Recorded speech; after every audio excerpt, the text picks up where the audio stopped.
இந்த வாக்கிய பஞ்சாங்கப்படி குரு பயிற்சி நடக்கிற அன்னைக்கு, நம்ம மக்களாகிய நம்ம என்ன பண்ணலாம் சார்? அன்னைக்கு ஆன்மீக வழிபாடு என்ன பண்ணலாம்? முதல் விஷயம் குரு அப்படின்னு எடுத்துக்கிட்டாலே தன்னுடைய இஷ்ட தெய்வம் தான் குருவாக இருக்க முடியும்னு நான் நம்புறேன். உங்க மனசுக்கு புடிச்ச கோவில் எந்த கோவிலாக இருந்தாலும், அந்த தெய்வத்த போயிட்டு வழிபடுறது ஒரு மிகச்சிறந்த விஷயம். கூடுதலா சொல்லணும்னா, சிவபெருமானுடைய திருக்கோவில்ல இருக்கக்கூடிய தட்சிணாமூர்த்தி அல்லது குரு பகவானுக்கு அன்னைக்கு போயிட்டு ஒரு மஞ்சள் வஸ்திரம் அல்லது ஒரு கொண்ட கடலை சுண்டல் கொண்டு போயிட்டு ஒரு 10 பேத்துக்கு தானம் குடுத்துட்டு, அங்க ஒரு 2 அகல் தீபத்தை ஏத்தி வச்சு, மனமுருக அந்த எம்பெருமானை வழிபட்டுட்டு வந்துட்டாலே போதும். அந்த குருவோட பரிபூரண அருள் அவங்களுக்கு கிடைக்கும். பக்கத்துல ஏதாவது குருவினுடைய பரிகார தலங்கள் இருந்துச்சுன்னா, அந்த கோயில் போயிட்டு வர்றதும் நன்மை பயக்கக்கூடியதா இருக்கும். குரு பயிற்சி அன்னைக்கு என்ன செய்யணும்னு சொல்லிட்டீங்க. அன்னைக்கு என்னென்னலாம் செய்யக்கூடாதுன்னு ஏதாவது விஷயங்கள் இருக்கா? அப்படின்னு ஒண்ணும் கிடையாது. கோயிலுக்கு போங்க, சாமி கும்பிடுங்க. செய்யக்கூடாதது என்ன அப்படின்னு சொன்னா, எதிர்மறையான விஷயங்கள எதையும் செய்யாதீங்க. உடலையும், மனதையும் பாதிக்கக்கூடிய செயல்கள செய்யாதீங்க.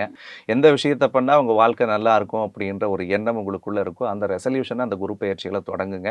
இந்த குரு பெயர்ச்சி கண்டிப்பா ஒரு விசேஷமான பயிற்சி. எல்லாருக்குமே ஒரு மிகச்சிறந்த நல்லது செய்யறதுக்கு காத்துக்கிட்டு இருக்குது. எண்ணங்கள் தான் வாழ்க்கையை கட்டமைக்கும்னு நான் பல தடவ சொல்லுவேன். நல்ல விஷயங்கள நினைக்க தொடங்கும் பொழுது, அந்த குருவும் நமக்கு சேர்ந்து வந்து பல நன்மைகள செய்யறதுக்கு காத்திருக்கார்.